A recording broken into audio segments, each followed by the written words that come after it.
Mina ngizalelwe umndeni onemali. Yabona umuzi engikhulele kuwona, ngikhulele esithabathabeni somuzi. Umuzi omuhle othe chwa olwandle. Ngicela ukukutshela mina ukuthi ekhaya ama-dining room bekade emathathu eduluseleni. Choose mayikhethele, uhlala kulelo ofisi ukuhlala kulona futhi nje uhlale ube comfortable. Sho ukuthi le khaya-ke bekade nginobhuti ababili. Abazali umama benobaba bamawele labo bhuti, ibona abokuqala abangaphambili kwami. Obhuti bebesebenza enkampanini yale khaya, bebambisene nobaba nomama. Ubone ukuthi umsebenzi wale khaya bayawazi, bazalelwa kuwona futhi bayawu-understanda futhi nje bangawufela, like they love ikhampani yasekhaya. Sho ukuthi njengoba nje le khaya sinomuzi omuhle, amabhizinisi ayadlondlobala, sinenkampani enkulu, sine-factory enkulu le khaya. Kumnandi nje kuthulile kuthe du, nje kumnandi nje, sumndeni othandekayo nje nasendaweni siyadleka. Ngicela ukukutshela ukuthi uma benobaba bebengeve babantu abajabulile, kwabantu abahappy.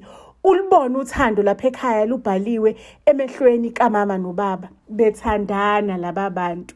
Inkosi yami nami bengize ngufise ngithi ngiyawufisa umshado onje. Out of the blue zajika izinto gwiqiqi uma benobaba sebexabana engathi ikati negundane. Ongaphansi ongaphezulu kuyaxatshanwa, ongaphansi ongaphezulu. Angi-understand mina into exatshanelwa yona lapha kuloya muzi.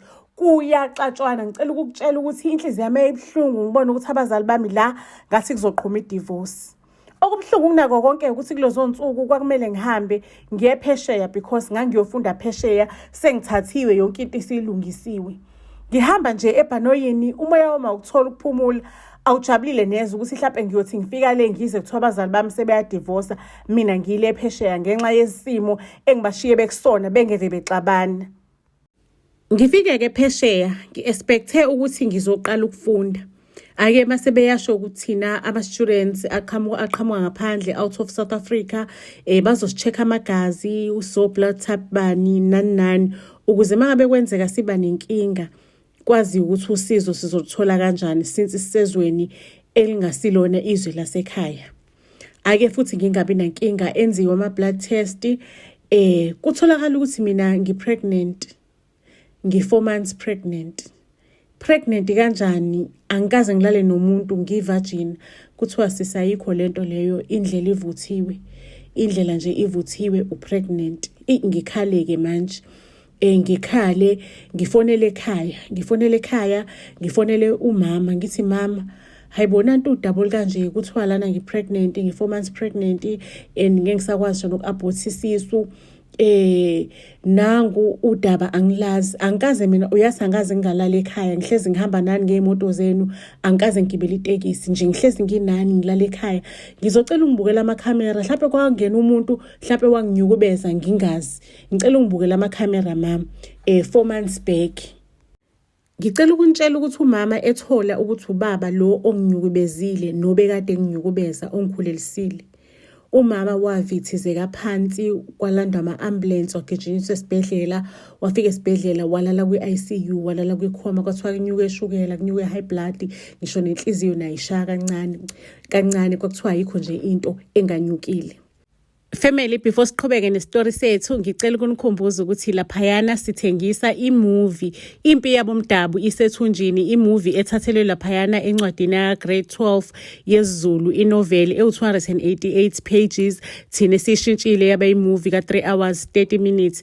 Mangabe kuwukuthi umfundo wamatikuletsheni u-interested ukuthi uyithenge imovie yethu, ungaxhumana nathi enambeni yethu ethi 079 337 2464. Kanti nama-family members akhona la ekhaya eBuzz SA avumelekile ukuthi angayitika ngale movie ka-3 hours 30 minutes.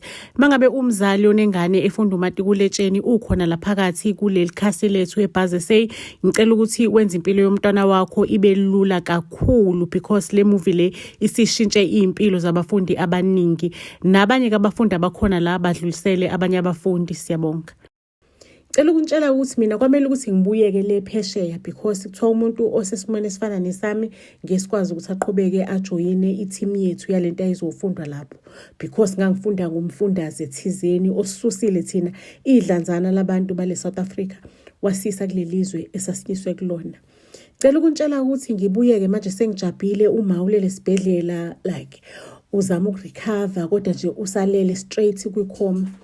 Ngize ngizaleke bakwethu hayibo ngizala amawele lekhaya vele obhuti bami bokuqala bamawele athuba bayivele amawele they run in the family lekhaya that's why uzala amawele.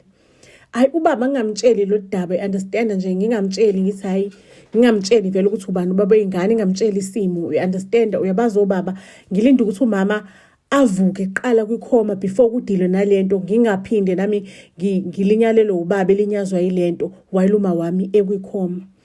Ayuma mangabe vuka kwikhoma uvuka sengizalile izingane zifana ncamashini ubaba umana athi lezi izingane zababu wakho kuzomela sihambe siyombophisa ubaba wakho. Kwakuthi angihlanye ngizwa kuthi ubaba unyukubeze mina ubaba umuntu engimthemba ngempilo yami yonke ubaba engimthanda ngenhliziyo yami yonke phela ubaba uyiqhawe kumina ubaba uyiyonke into kumina. Ngicela ukuntshela ukuthi sinomama sivumelane ngokuthi siyakovula icala emaphoyiseni ubaba kumele abanjwe alale baliwe. Ngicela ukutshela ubaba wasuspecta ukuthi isho ukuthi khona into engiyaziyo isho ukuthi ngakade ngilele kwikhoma for isikhathi izinyanga nezinyanga. Ubaba wathi iwe nomalungelo uyakhumbula mangabe usayingane sisanda kujola ngikuthanda ngenhliziyo yami yonke namanje ngisakuthanda. Uyakhumbula ukuthi wena waphusha umngane wakho washayeka ngekhona washona wangazi ukuthi wenze njani wafonela mina usaba ukuboshwa ngathi mina sigqibe isidumbu sasigqiba isidumbu nawe. Yazi ukuthi kulo ndawo ngikutshela ukuthi kwakune footage ngahamba ngayo destroy footage ngagcina icopy because bengazi ukuthi mhlawumbe ayofika amalanga la engizodinga khona le copy.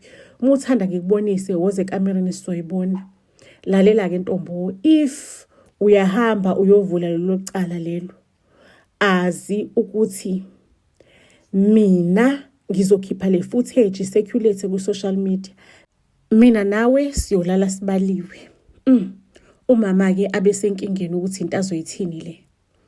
Umama ngitshele mntanami ubaba wakho uyena owenze lento le kodwa ngiyayazi indoda ubaba wakho indlela engakhona uzohamba enze ngendlela zakho ukuthi angaboshwa abribe whoever.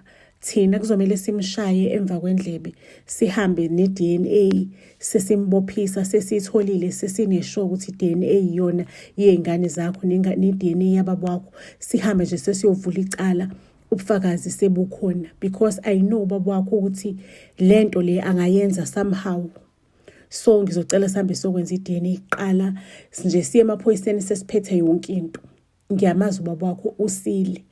Ngicela ukuntshela ukuthi mangabe kusenjalo kuvelane bezovuka ngakusasa beyokwenza i-DNA ibambo bophisa ubaba ngeingane lezi kuvelane kutholakala kuvuke izingane kuqhekeziwe endlini izingane azikho.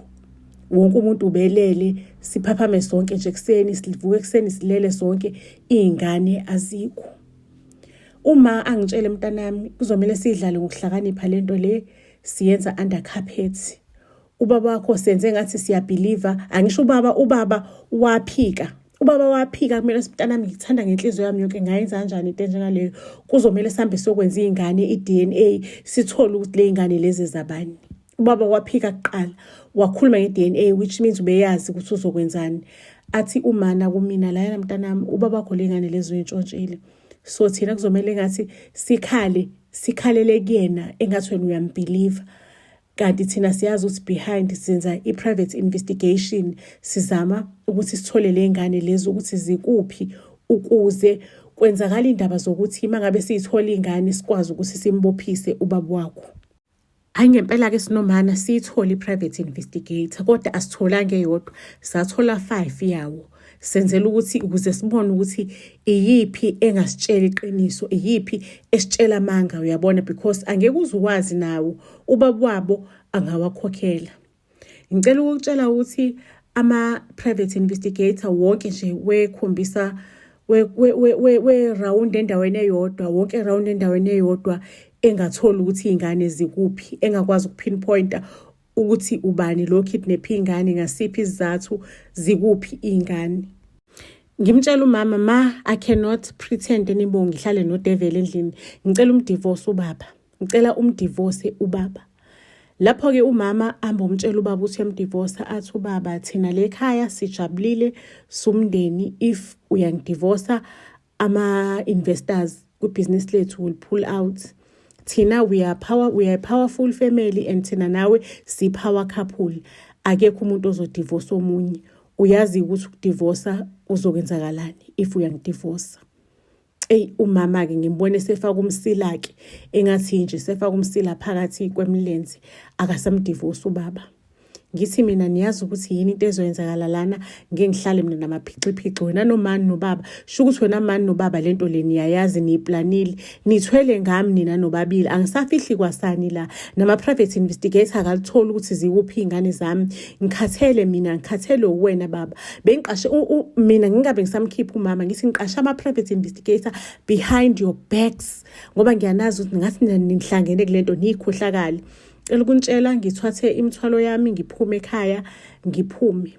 Umama ngimbuze, mama ukhetha le ndoda ekhohlakele over mina, ukhetha ubaba over mina, mina ingane yakho, your own blood. Umama ngimbone eshonisa ikhanda phansi, ngimbona umama ekhala ebheka phansi ethula. Inhliziyo yami, I was so heartbroken. Ngafile ngathi ngiphelele umhlaba. My own mother, umuntu ebengicabanga ukuthi uyena i-support system yami, uyena umuntu ominami ey'khathini ey'nzima. Ngambona umama eshalaza engibhekela phansi, aphela amathemba, yaphuka inhliziyo yami. Umama afike emqashweni la engiqashe khona. Mangabe fika umama angifuni nokumbona, ngiyahlanya, I am mad. Umama athi hayi lalela ntombazane, kuzomela ubuye ekhaya, khulileka mina le ndaba le ngiphezu kwayo. Ubaba wakho indoda eyiqili, indoda ehlakaniphe kakhulu, indoda esise kakhulu. Ukuze udile nayo kuzomela ukuthi uyishayele umshosha phansi, ungaloku ukhuluma amaplan akhe, ngoba ngathi unezinto zakhe eyilalela emakhoneni wonke, emafonini uyasilandela ukuthi senza ini. Kuzomela ukuthi yonke into uyishayele umshosha phansi. Khulileka mina ngizoyisolva le ndaba. Asibuyele ekhaya sipretende as if yonke into i-right, yonke into ilungile. Because if anything happens kubaba wakho, uwena ozobe yi-suspect. Ubaba wakho unama-enemies amaningi la ngaphandle, amfuna phansi. Kodwa-ke ngiyakwazi mina lokho, kumanje khona indoda ekuthiwa uBucks, ubaba wakho imfuna phansi, imfuna 6 feet underground. If kuyenzeka ukuthi uBucks umlahla phansi ubaba wakho, uwena umuntu ozobe suspect ukuthi wena wazama ukumvulela icala, waphuma ekhaya nani. Amaphoyisa bazobona ukuthi wena waba frustrated, wasuthatha inhlamvu, wathatha umthetho wawubeka ezandleni zakho. Khulileka mina lento le ngizodila nayo, nginendlela engizodila nayo ngayo, ukuthi angazi ukuthi ngeke ngikwazi ukuthi ngikutshele kwamanje. Ngempela-ke ngokucelwa umana, ngokuncenga umana, ngibuyele ekhaya. Kodwa inhliziyo yami ebuhlungu, nginyanyile, ngifike ekhaya ngiyiphonse enyaweni zababa. Baba, I'm so frustrated. Like, you know how much ngangisifuna lesa scholarship. Ngifile ngathi impilo yami ibheke phansi and ngifuna wonke umuntu engizomblame, and right now there is no one engizomblame ngaphandle kwakho. So ngicela ungixolele baba ngawo konke engikwenzile, ngakhala ngahayiza. Baba, I need your support. Nani bobhuti bami ngiyayidinga i-support yenu. Ngakhala ngahayiza. Umndeni lapho usudivayideke phakathi, uhlephuke phakathi. Kune-team baba, kune-team mina. Shouthi mina nomama siyi-team. Ubaba namawele akhe bayi-team ukuthi ubaba soze ayenze into enjengaleyo. Wena nje sitshela ukuthi ubani lo walala naye. Wena vele kuqala nje kusukela ekuqaleni uyingane ethanda izinto, uyingane nje ehluphayo. Cela ukuntshela ukuthi hayi ngempela kudlula isikhathi sesiyapretenda manje, we pretend as if everything is fine, everything is okay, but ngaphakathi nginyanyile, ngiyafa. Ngithi nansi inja ngihlele etafuleni nayo, ngidla nayo. Umuntu owanginyukubeza ngihleli naye etafuleni elilodwa. Ake ngelinye ilanga ubaba ahambe angabuyi, ubaba nje angabuye ekhaya, angalala ekhaya. Hawu amawele ngakusasa abuze ukuthi yebo ubaba bekumele sibe ne-meeting izolo akafikanga kwi-meeting, kumele sihlangane neclient thizeni, ubaba akafikanga. Kwenze njani? Mhlawumbe ngabe kune-meeting aye kuyona, ngabe uphumile or kwenze njani? Ayi, uma athi mina ngazi bantwana bami, ayi ubaba wenu nami akangiriphothela lutho, kodwa ngizocela nambe niyo-check-a entombini yakhe uRose. Ubaba unentombi, asikaze thina simbone enentombi. Umama asho ukuthi hayi bengihlezi ngithola ama-message efonini yababa wakho ukuthi uyajola noRose, kodwa ngiyibona ukuthi ngoba uyangihlonipha uyafihla angamconfront ngakho. Kuhanjwe-ke manje kuyobuzwa uRose, Rose uphi, iphi indoda kamama, uphi ubaba? Sekubuza amawele asekhaya, ubaba akazange anilana, siyazi ukuthi ubaba uthandana nawe. uRose akhipha iy'gixa zey'nhlamba, leyo bhulu tontoni, angifuni ukumbona wanyukubeza ingane yami, angikwazi nokumbophisa ngoba naku uyangi-blackmaila kanje, wanyukubeza my own daughter, ingane encane, wanyukubeza my own blood. Just imagine, angifuni nokumbona, sihlukene mina, kuphelile phakathi kwami naye. Ubaba efonini akatholakali, obhuti sebeyaqala-ke manje sebeyambheka ey'ndaweni, sebeyambheka kuze kuriphothwe necala lomuntu omissing. Ubaba akatholakali, afunwe ubaba. Umama endlini akasakhali, enye i-show off, umama uyakhala, i-show off uyakhala, useyabhekwa ubaba, usekuvula ngisho necala, ibikhona yini i-enemy yakhe? Yebo, uBucks i-enemy yakhe. Hhayi, sekuyabukwa ukuthi kubukelwa ngakubhasi, mhlawumbe uBucks zithini iy'ndlela zakhe, yabona nje ngatholakala kanjani ubaba. Ake ngicela ukunitshela ukuthi ubaba kubhekwe emamoshari, kubhekwe kuphi, kubhekwe ey'bhedlela, dololo isidumbu sikababa. Cela ukukutshela ukuthi saze satholakala emva kwenyanga sesimoshakele isidumbu sikababa, sesimoshakele. And it's when I've realized ukuthi uthando lukamama lujule kangakanani mangabe ethi ngathi ngizoyisolva mina le ndaba. Athi umama kumina, mntanami lalela, thina into ekuzomele siyenze lapha emngcwabeni, siyakhala kodwa enhlizweni siyajabula, sithi ihambile intsha.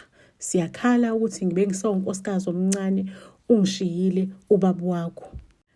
Ake ngempela, ayi ubaba-ke angcwatsheke Nkosi yami, kumngcwabo okhalisayo, sikhala yazi. Mina ngangize ngigcobe iviki sebehlweni ngizama ukukhala ngoba phela ngangi-celebrate ngaphakathi ukuthi ifile intsha. Hayi ngempela-ke angcwatsheke ubaba, vele isidumbu sibonile, sikhonfemile sona, angcwatshwe ubaba. Kuthe kusanjalo eqeda ukungcwatshwa ubaba kuqhamuke isigebengu esasiqashwe ubaba, sithi sifuna ukukhokhelwa sona because sikhathele ukuthi sikhulisana ney'ngane ey'mbili, sikhathele ukuthi sikhulisa ngama-expenses waso singakhokhelwa. Ayi umama abuza ukuthi umalini imali ubaba umkhwenyana wami ekolota yona, sisho isigora.